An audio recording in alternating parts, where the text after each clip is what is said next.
we are the Hawaiian ambassadors for Princess Cruise Lines. And we have several jobs on board actually, but I think the most important job that we have, or that I believe is the most important job that we have, is to spread the aloha spirit.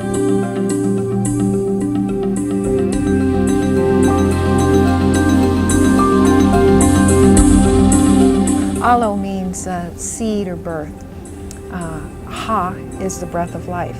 So aloha means I am giving you the best of me. I'm giving you a part of my life. So when we say aloha to you, what we're really saying is, here, take the best of me. Yeah, take the best of me with you. When we say goodbye, we say, remember the best of me. And that's what aloha means.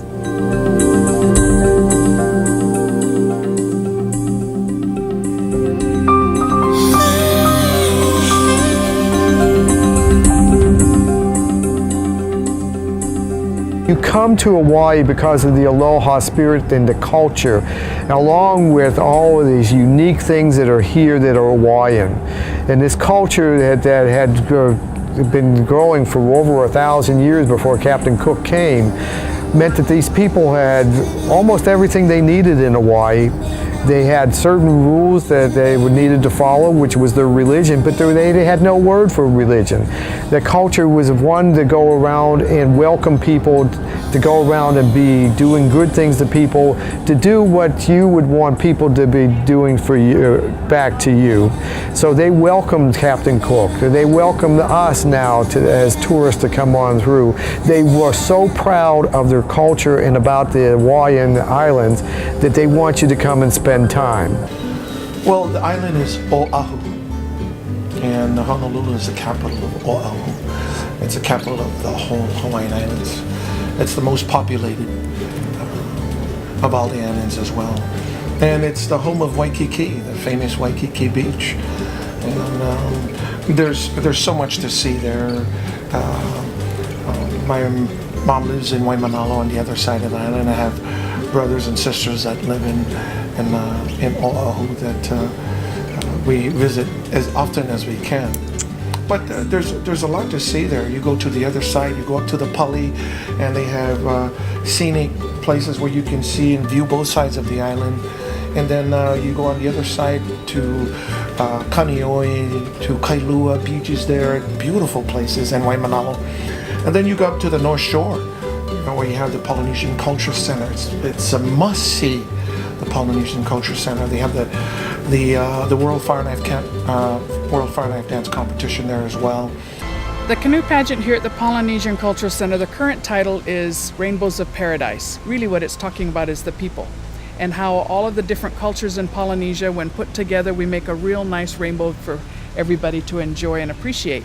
And so for each of the cultures that are represented in the pageant, we've given them a different color of the rainbow, and also use one of their ancient gods, to use as a platform for presenting their dances. Everything in the pageant is tradition. As to whether it's ancient tradition or modern tradition, the performances and the costumes are more towards the ancient culture versus the contemporary culture of today, but everything is tradition. All of the dances and the songs were composed by our cultural experts that we have here at the Cultural Center. So we have our own cultural experts for each one of the different cultures, and they're very careful to make sure that what is portrayed, is representative of their cultures.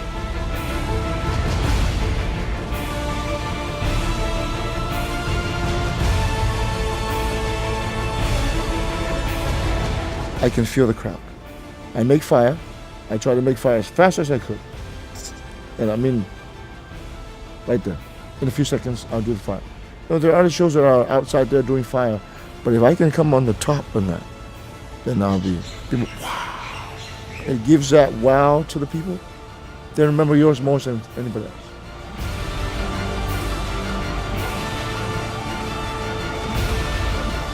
We climb the tree.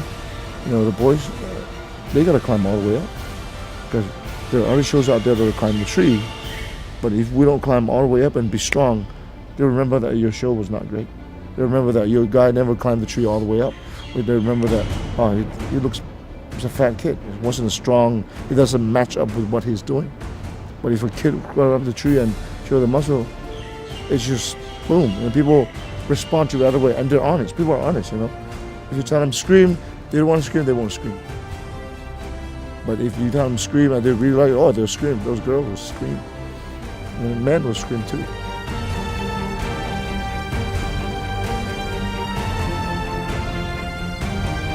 So we want people to leave not only knowing a little bit of something about each of the Polynesian cultures, but also realizing that even though we're different, we're also kind of the same.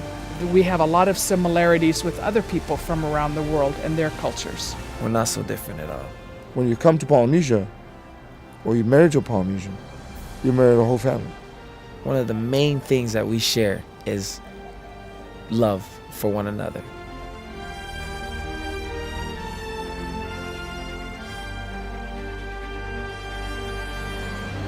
I was born and raised in Samoa where you work hard. I mean, nothing was impossible. I believe in America, man. You can make it here as a garbage man if you just use what you have. Anybody can do it here. If you just have a dream, don't sleep dreaming, but wake up and work and do the dream. Hawaii. It's a great place of great aloha. But in most cultures, men would never wear flowers behind their ear. But in our culture, we do. There was a gentleman on the ship. He was a piano player. And one day he got off the ship in Maui, and him and I, we happened to be walking together. And when you get off the ship in Maui, there's ladies, and they're handing out flowers for people to put behind their ears. And so as we got off the ship, the woman, she handed me a flower. I tucked it behind my ear, and then she handed it to the guy who was with me. And he said, I can't wear a flower. I'm male. I'm a man. And she looked at him and she said, the flower doesn't care. So he put the flower behind his ear and he wore it there all day. Whenever you get to Oahu, you got a chance to be able to go to the Luau's. And here is a chance to be able to learn more about the Hawaiian culture, where you are going to have the pig being brought out from the pit, and just like the way the Hawaiians had cooked. And then also the important things about Hawaiian history, about the luau, the hula, that was being performed there too. Many people don't know that it started out with men chanting and drumming, and the men would go and do sort of a dance, but more movement was added whenever more instruments were added, and certainly that's another great thing. Before Hawaii became a state and before the missionaries came, the way that the Hawaiians recorded their history was through hula, through chants, and through songs. All right? So hula is a form of dance. All right? So hula told the story of whatever that historical event was that it created. Does that make sense? And that's the way. So that's what Hawaii means to me. All right? Besides just being our home, that's what it means. It means being the best you can be, because aloha is in abundance in Hawaii.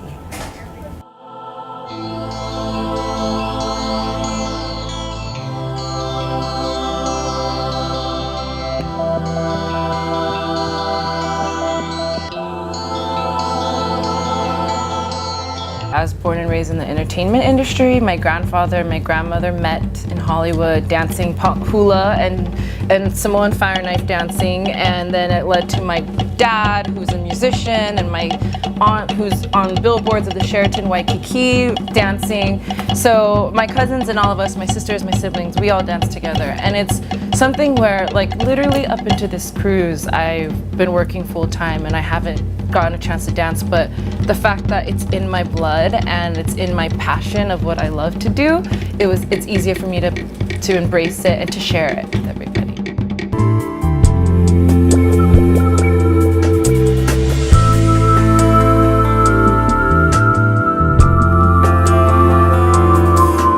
My favorite place is always the Big Island, and the Big Island has been erupting continuously for 35 years, although it has now started to go dormant in September of 2018.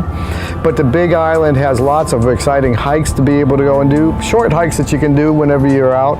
You can go into Kilauea Iki, And whenever you go into that particular crater, that has stopped erupted 60 years ago, but the rainwater still goes down into the cracks. And whenever you walk across the crater, you will see these steams coming back out.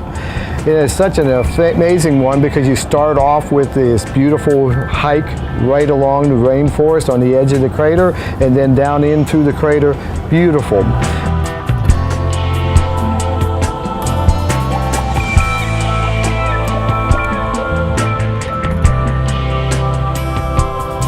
All the volcanoes you see from Hilo. Primarily on a clear day, you can see Mauna Loa and Mauna Kea. So Mauna Kea is, of course, the volcano with the highest peak on the island at 13,790 feet. And Mauna Loa sits at around 13,400.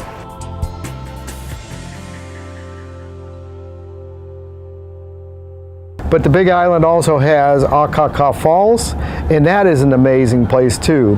At Akaka Falls, you have a waterfall that is about 420 feet tall, and there's a little fish, just about a 4-inch fish, that it has these ventral fins that have evolved into a suction cup, and it just climbs in the wet area all the way up to the top, and up there it's going to mate and breed.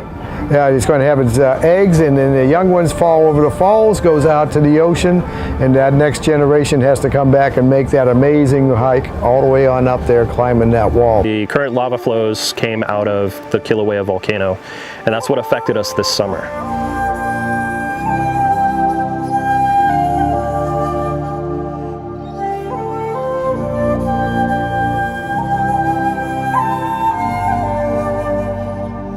We have a total of 5 volcanoes on the island. So from Hilo is not typically visible. You have Kilauea that sits about 29 miles to the south, and that's home to the Volcanoes National Park. Familiar places like Volcano House, Jagger Museum, and of course Halema'uma'o crater, which is the summit crater. Then you have, over on the Kona side, you have Hualalai, which is a volcano that hasn't erupted in about 200 years. And last but not least is the Kahala volcano, which is far to the north. And that's the more ancient volcano, hasn't erupted in about 400,000 years.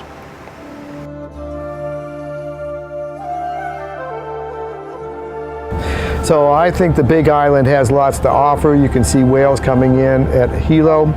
The Tsunami Museum, talking about the 2 tsunamis that hit Hilo and destroyed parts of the town. And then you also have 2 large mountains. A trip up to Mauna Kea, to go up there to be able to go and see the observatories. And you may be up at the top of Mauna Kea, which is almost 14,000 feet, but the clouds will be below you. And as the clouds down below you means that the observatories are clear to be able to see the sky and the stars. And so that's why Hawaii is one of the best places to be able to stargaze. And the other thing about Mauna Kea is, we all say that Mount Everest is the tallest mountain in the world, but Mauna Kea started down on the ocean floor erupting, and it had to go over 19,000, almost 20,000 feet to reach the surface of the water, and then it goes up about another 14,000. It's over 33,000 feet tall, over 11,000 meters tall, and that's a lot taller than Mount Everest is too. But we measure Mount Everest just from sea level. But this is an amazing island, so it's my favorite.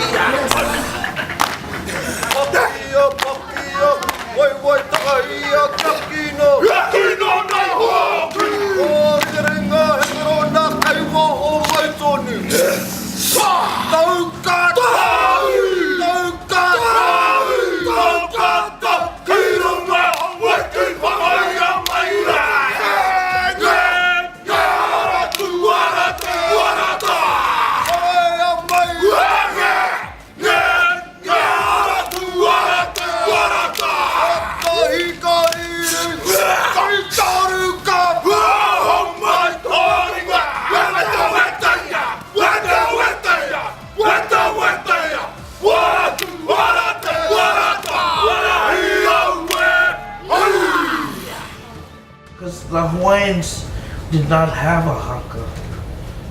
They had they had something similar, but it wasn't called a haka.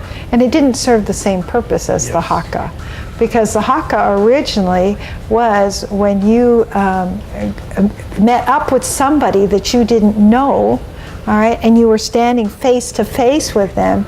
Usually one of those parties would come, they would drop a feather, and if the opposing party chose to pick up that feather, all right, then the greeting was made. That was the coming together, and that was saying, okay, I accept you.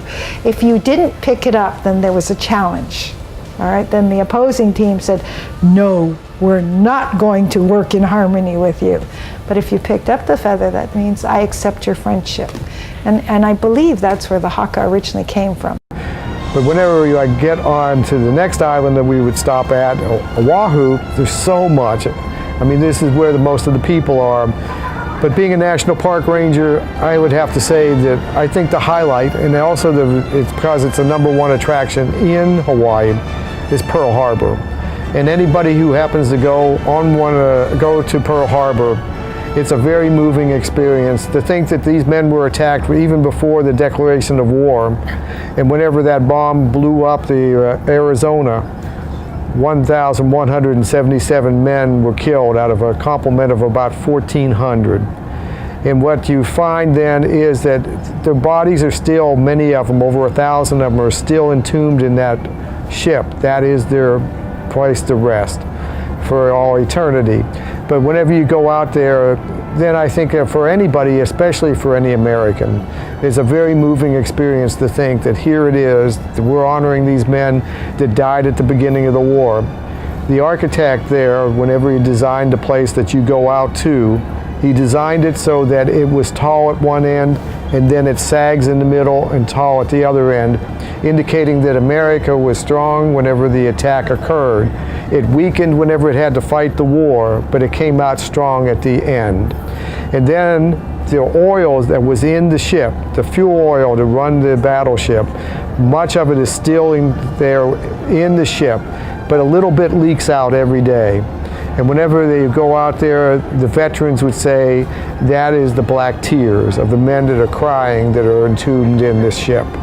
So it is certainly an amazing place to be able to go and feel the emotions of what it was like to lose relatives at the beginning of this war. And there was a lot of people in there that had brothers that were on the same ship. And so how do you lose your twin to know that he was killed but you survived? But other things too. But a little bit about Diamond Head Crater. This is a volcano formed about 2 million years ago, about 2.5 million years ago during the secondary phase of volcanic activity while these islands are being formed. There were a couple of major explosions that took place on this island, and this was one of them, Diamond Head Crater, and the other was Punchbowl Crater, the National Memorial Cemetery of the Pacific. Unlike other volcanoes that are formed by lava activity, these craters were formed by large explosions. If I can describe or compare it to like taking a firecracker as a kid, you stuck it in the mud, made a big hole in the ground, same process. That's how this was formed, and Punchbowl Crater. And it's an amazing trip because you're going past a lot of the vegetation in there, you're going on up, you have this excitement that you're going to make it all the way to the top of the crater, and everybody's interested in seeing the ocean, but also the views of Honolulu. So Kamehameha, he was born on the Big Island, 1758. He was born in a time where these islands were constantly at war with each other. And he was foretold to be the one to unite these islands for the first and last time. He lifted the Naha stone, the 3-ton Naha stone, showing that he was the one. He united these islands one after another through force, through conflict. A lot of people ask, why would people celebrate a man like that? What you have to understand is that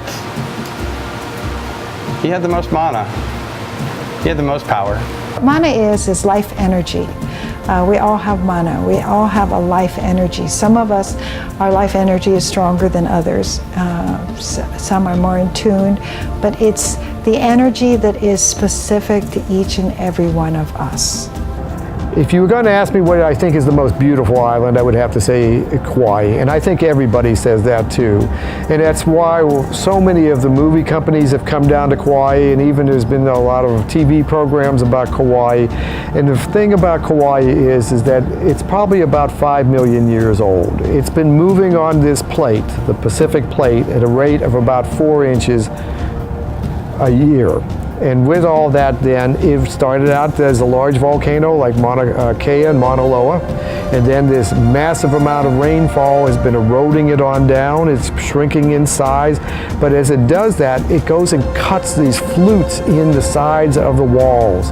These flutes, especially in the Na Pali coast in the northwest, is just absolutely stunning because they're all covered with greenery. And if you happen to take a helicopter tour around that island, you'll go out and you'll go past the Na Pali coast. You see all this beautiful fluting. And then whenever you get up to the high peak, and you're up in there, you'll see massive waterfalls coming on down. They're coming down hundreds of feet because there's nothing that's there to stop them and make them cascade. They just come straight on down. So it's just great to be able to see that. And a helicopter tour is what I always tell people is the best way to see it, because the roads don't cover very much of Kauai. It's just too rugged. And whenever you're up there in that helicopter tour and you're seeing all this and they start to point out, oh yeah, this was filmed here and that was filmed there, you know why. We find that, especially in the early years, we speak English. We're not at war. The money is good. And you have wonderful tropical splendor everywhere you look, especially on Kauai. You see, the ecosystem is quite varied and diverse. On the west side, we have 5 to 15 inches of rain. Moving south, Poipu has 20 to 30 inches of rain. Lehui, now Wili Wili Harbor, where the ship is moored, 40 to 60 inches of rain. Kapa'a, Anahola, 60 to 80 inches of rain. North Shore, 110 plus. So in a relatively short driving distance, you were able to go from desert, nuclear backdrop, to deep forested jungle with no urban area to avoid. And Hawaii has some places where you have a weakness. And it's not necessarily a fault, but it's a weakness in the rock in there that you can get the rainwater to go in there and start to cut it. And in Kauai at Waimea Canyon, what has happened is that it's gone in there and it's cut this Grand Canyon of Hawaii. A very, very deep canyon because of the massive amount of rainfall. And Kauai is kind of splitting in half.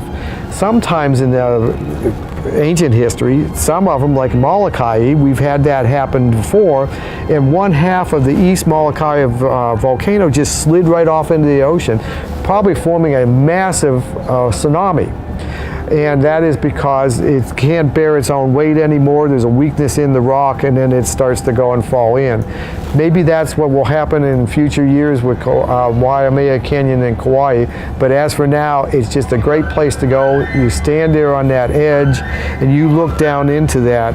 And with the colors and the greenery and everything else, it's a great experience to be there.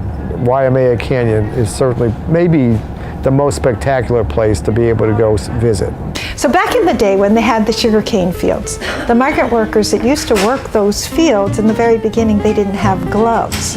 And some of them, when they began wearing gloves, but the leaves of the sugarcane are so sharp that it can even cut through those gloves. So many of them had damaged their fingers. So what would happen in the morning is the boss would load all the workers up into the pickup truck and he would drive out into the sugarcane fields. And like any agriculture field, it was divided in sections. Like you have the South 40 and the North 40 and the East section and what have you. So he would drop the workers in each section.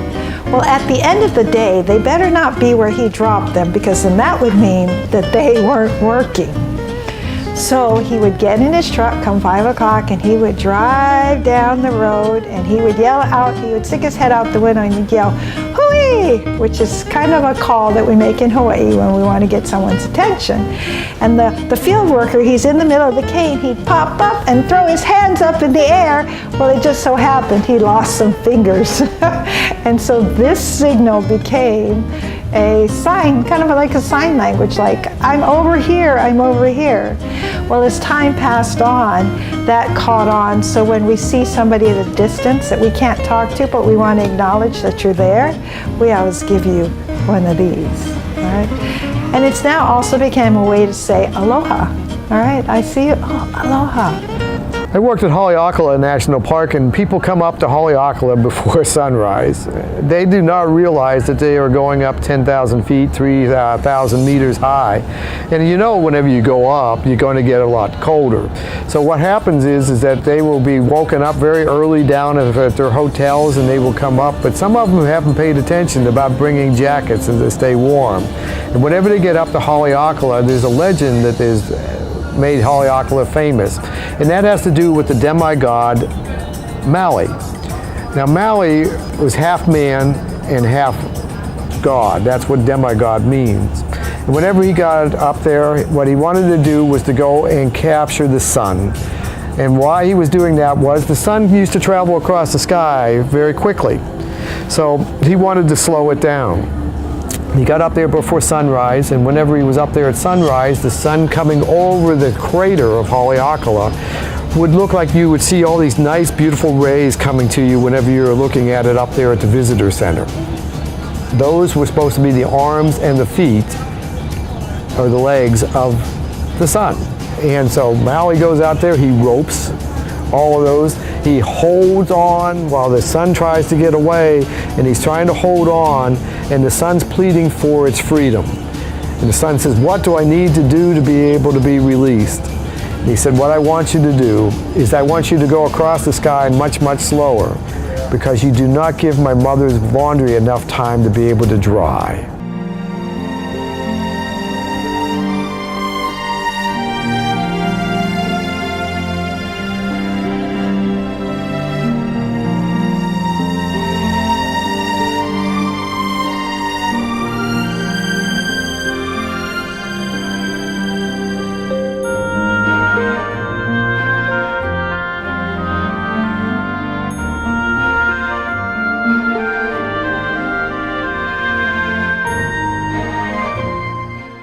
Well, the interesting thing about the crater itself, this is a great example of how the rocks compare to most rocks in the world. You'll see that the Hawaiian rocks are not very stable, they fall apart. The rocks are pretty much unstable primarily because they absorb water. Once the water goes in, the rocks break apart and they fall apart. So what caused the big hole behind me was actually erosion. The mountain actually collapsed, which is the fun fact.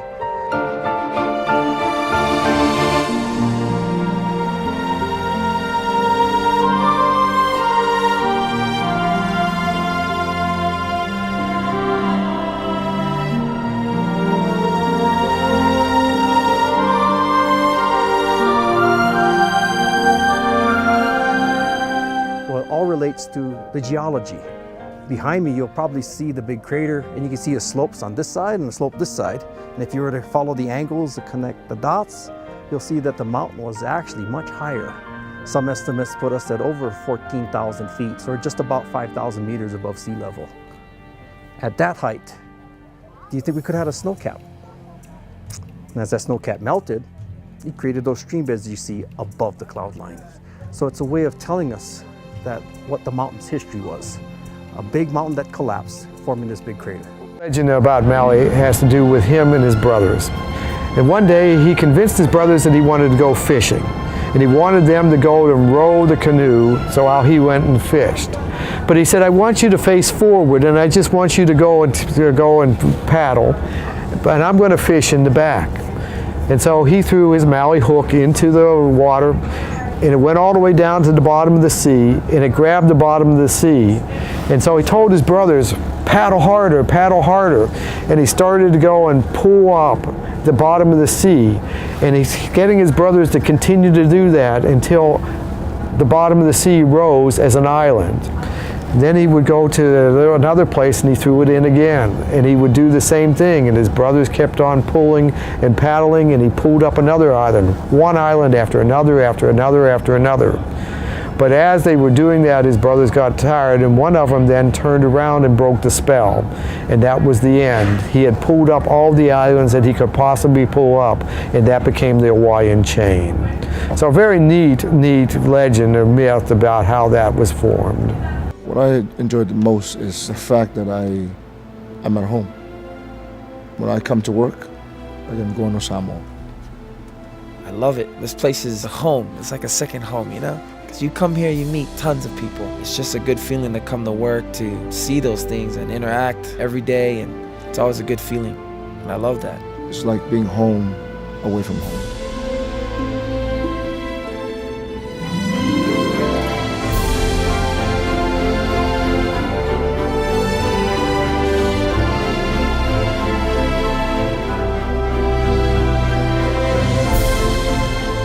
Everything you need, you already have.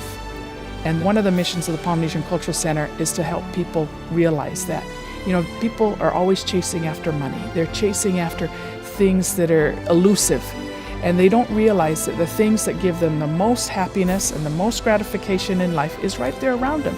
Their families. If they're not getting along with their families, we want to teach them that they can. And that's their greatest joy and satisfaction, is the love they feel towards their family and with their neighbors.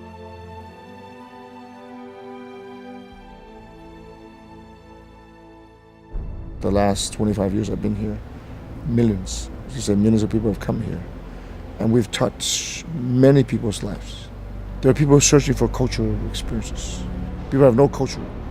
When people come here, we just want them to have this feeling of oneness, where you come, you take part in what we have to offer as in the different islands and just the Polynesia as a whole, but to understand that we're all the same, you know? We're never different. We may be different in the type of people or who we are, but in the end, we're all the same. We share common values, we share different emotions, we share the same feelings when it comes to love, you know, when it comes to family, when it comes to being able to survive, to help your brothers and sisters. We're not so different if you really think about it.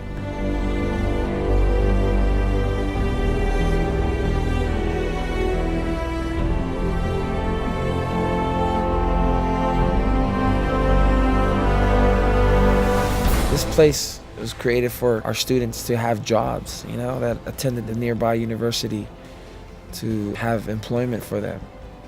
As time went on, this has been nothing but a blessing to everyone. We love talking to the people, meeting them, getting to know who they are, and watching them go from, on embarkation day, they walk onto the ship and they're a little tight and a little closed up, but at the same time they're excited because they know they're going somewhere. They're going to Hawaii. But I love to watch, they're like blooming flowers. All right, as the days go by and they learn about Hawaii and they get excited, and then they realize that we're not here to judge them, that they can come in, they can sing, even if they sing off key, or they can come to hula class and so they miss 3 steps or whatever it is, that they can come in and have a good time and watch them blossom into these beautiful flowers with smiles on their face. And when they walk off on the very last night that we're here together, they're just smiling and their hearts are just filled with aloha.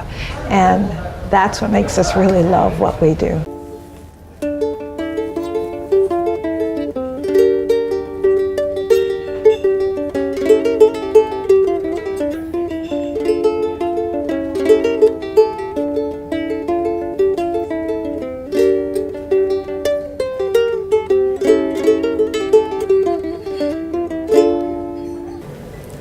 It's nice to hear people talk about the Princess Cruises that goes to Hawaii or even throughout the world, and with the slogan "Come back new," you know.